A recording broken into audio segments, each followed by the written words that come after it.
This is a difficult day. A difficult day to give a sermon. There are good things, and there are bad things, and there are things that have not happened yet. Sometime in the 90s, there was this commercial on TV for an athletic apparel company that featured an Olympic runner. You know how they do these things, especially years when there's an Olympics. And you see her put on her shoes, and you see her stretch. And she goes to the front door with all her gear hanging on the sides, on the pegs next to the door. She opens the door, and it is pouring outside.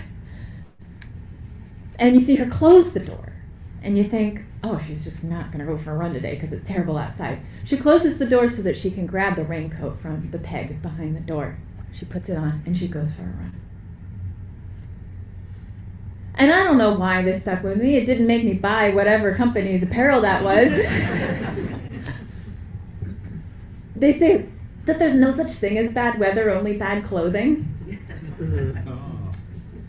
I think that's an old German phrase. My grandmother used to say it. She was German. Because a run is a workout, no matter what the weather is, right? And it takes work. Even if it's sunny, going for a run is a workout. It's a lot of work. And justice work is work, no matter the political climate, right?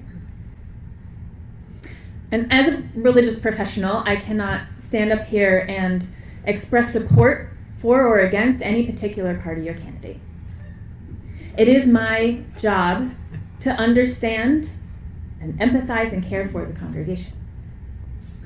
And I know that some of you were looking forward to sunnier weather, and that now you anticipate a storm. And I'm here to tell you that no president could single-handedly bring about justice for all, and we wouldn't want them to have the power to do that anyway. There is work to be done. And yes, bad weather is less pleasant. And even with the best gear, progress may be slower. That being said, without the proper gear, bad weather is unbearable to deadly. So wherever you fall on the political spectrum today, I think it's safe for me to say that the next few years are going to be a whirlwind. Let's take a moment for a breath. Give me a big, embarrassing sigh. Do it again and channel your favorite zoo animal.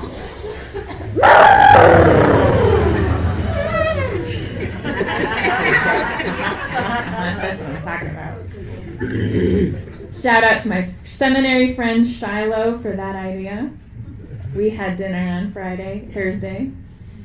So I want to ask you, what is your metaphorical, spiritual clothing for the storm ahead? The song goes, no storm can shake my inmost calm, while to that rock I'm clinging. What is your rock? The 20th century French writer Albert Camus once wrote, in the midst of winter, I finally learned that there was an invincible summer inside me. The clothing, the rock we cling to, the internal invincible summer, these are all metaphors for one of the many things that we seek here. We've been talking this month about being a community of seekers, right? And one of the great things about being a UU is that we can all find a different answer to that question. So whether your spiritual clothing is an alpaca poncho or a North Face puffer, it doesn't matter to me, which is pretty unique for a minister. I just want to make sure that you have something. Because without the proper clothing, bad weather is unbearable or deadly. I have learned from my African American friends about the importance of ancestors, honoring, respecting, and remembering their stories. And that family, both in immigrant communities and people of color communities and queer communities, family is this amorphous, evolving, and definable, customizable in your own way kind of concept. Who is your family is who you say is your family, right? And I think of all of you as part of my extended family. And I look to my ancestors, my genetic ancestors, those of them that I know about, for some strength, which is also very common in the African American community. Going back farther, distant ancestors. My ancestors were colonized, survived genocide and slavery, famine, a boat ride over to this continent, generations of sickness and maltreatment here, and they were able to get through all of that. And I am here as a result. So surely I can face whatever challenge is in front of me, right?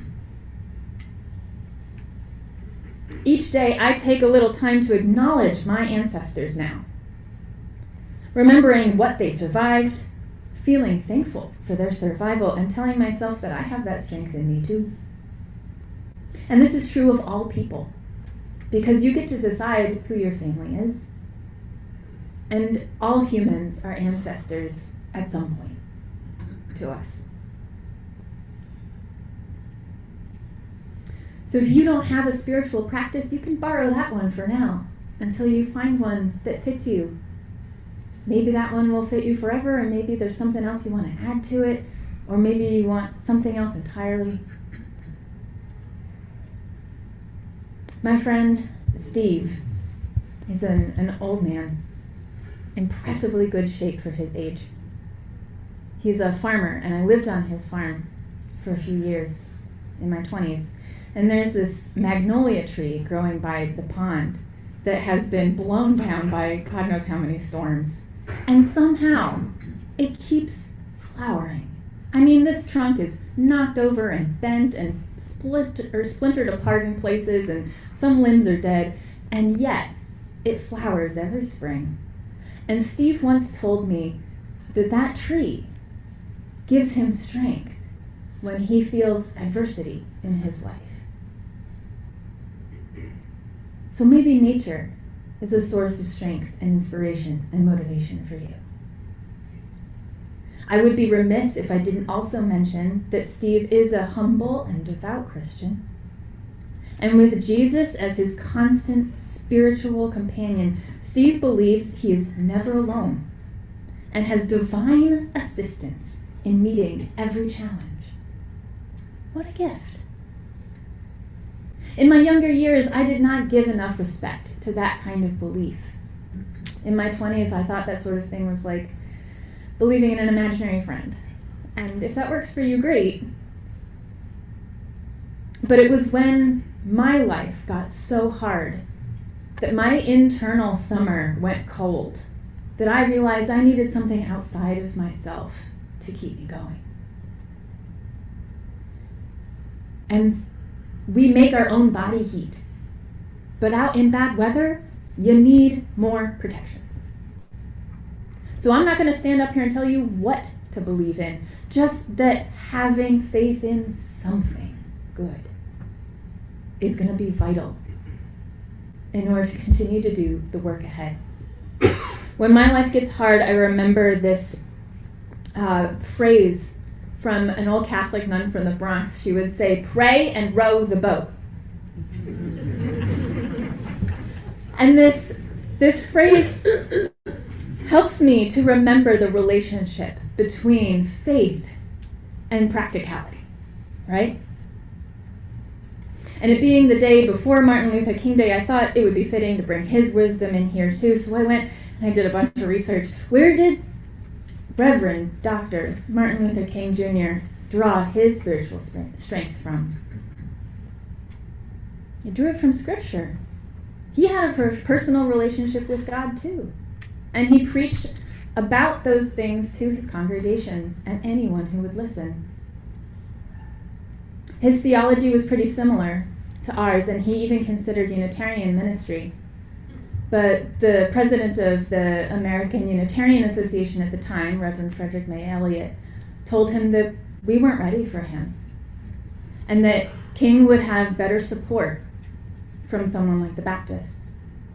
And that was important for the movement, because Frederick May Elliott knew that King's message was vital, and he wanted King to have as much support as he could get. That's solidarity, not selfishness.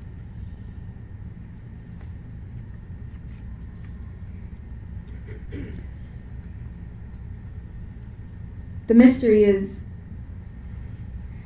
just that, right? A mystery. Defining it is less important than having faith in it. So there's this relationship between the practical and the faith, right? Pray and row the boat.